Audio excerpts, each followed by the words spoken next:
सुप्रभात बच्चों। Online class में आपका स्वागत है। मैं Neeta Chaudhary, Fortune International School से। तो बच्चों, हमने हिंदी का 9 चैप्टर पढ़ा था गुरु नानक देव। गुरु नानक देव के बारे में इसमें बताया गया था कि गुरु नानक का जीवन था वो सादगी भरा हुआ था। वे स्वभाव से बहुत ही दयालु थे, दुखियों की हमेशा सहायता करते थे और गुरु नानक देव की पढ़ाई में बिल्कुल भी रुचि नहीं थी। वो ईश्वर की भक्ति में ही लीन रहते थे। ये हमने चैप्टर पढ़ा था। आज हम उसके प्रश्नोत्तर करेंगे, जिसमें मौखिक प्रश्न है। मौखिक प्रश्न में कह दिया गया है कि गुरु नानक देव जी का जन्म कहाँ हुआ। कै का क्या प्रश्न है कि गुरु नानक देव जी का जन्म कहाँ हुआ। तो उत्तर लिखेंगे, गुरु नानक देव जी का जन्म 1469 ईस्वी में तलवंडी नामक गांव में हुआ। यानी गुरु नानक का जन्म 1469 ईस्वी में तलवंडी नामक गांव में हुआ।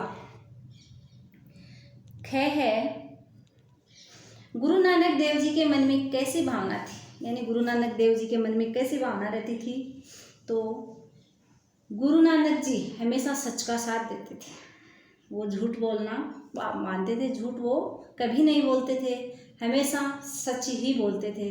तो उत्तर में लिखेंगे, गुरु नानक देव जी के मन में हमेशा सच का साथ देने की भावना थी। यानी गुरु नानक जी थे वो हमेशा सत्य का साथ देते थे, झूठ का साथ नहीं देते थे।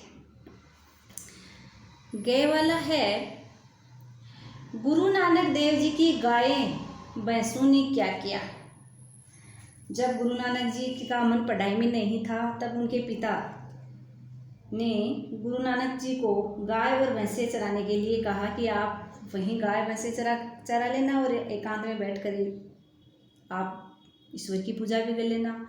तो गुरु नानक के पिता ने उसे गाय भैंस चराने के लिए भेजा। तो प्रश्न है, गुरु नानक देव जी की गाय भैंसों ने क्या किया।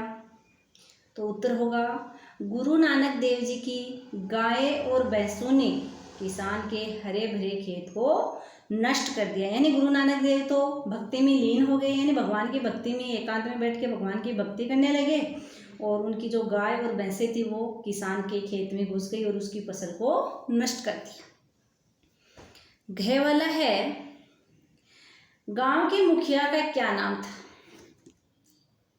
तो गांव के मुखिया का नाम राय बुलार था। गांव के मुखिया का क्या नाम था बच्चों। गांव के मुखिया का नाम राय बुलार था। फिर अड़े है, कालू जी ने नानक को कितने रुपए दिए। कालू जी कौन थे, गुरु नानक देव के पिता। तो उन्होंने कालू जी यानी मेहता कालू, उन्होंने अपने बेटे नानक को कितने रुपए दिए। तो कालू जी ने नानक को 20 रुपये दिए। क्यों दिए बच्चों 20 रुपये। सच्चा व्यापार करने के लिए दिए कि ये लो 20 रुपये और आप इससे सच्चा व्यापार करने को कहा। तो प्रश्न है, कालू जी ने नानक को कितने रुपए दिए। तो उत्तर में क्या लिखेंगे, कालू जी ने नानक को 20 रुपये दिए। फिर च है, नानक ने सच्चा व्यापार कैसे किया। तो नानक ने भूखे साधु संतों को खाना खिलाकर सच्चा व्यापार किया।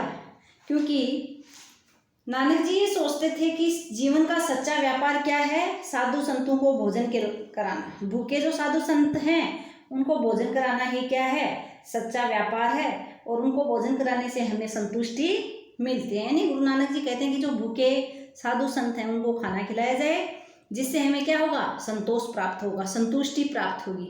उसको ही उन्होंने सच्चा व्यापार बताया। तो नानक ने सच्चा व्यापार कैसे किया।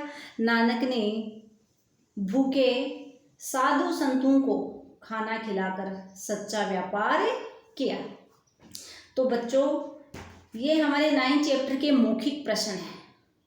मौखिक प्रश्न का प्रश्न नंबर 1 है। तो ये प्रश्न उत्तर आपको फेयर नोटबुक में भी करने हैं और इनको याद भी करने हैं। छोटे छोटे क्वेश्चन हैं, छोटे छोटे, तो इनको आप अच्छे से याद करोगे और फिर नोटबुक में भी सुंदर राइटिंग में करोगे। इसके जो लिखित प्रश्न हैं वो प्रश्न अगले वीडियो में भेजेंगे। धन्यवाद।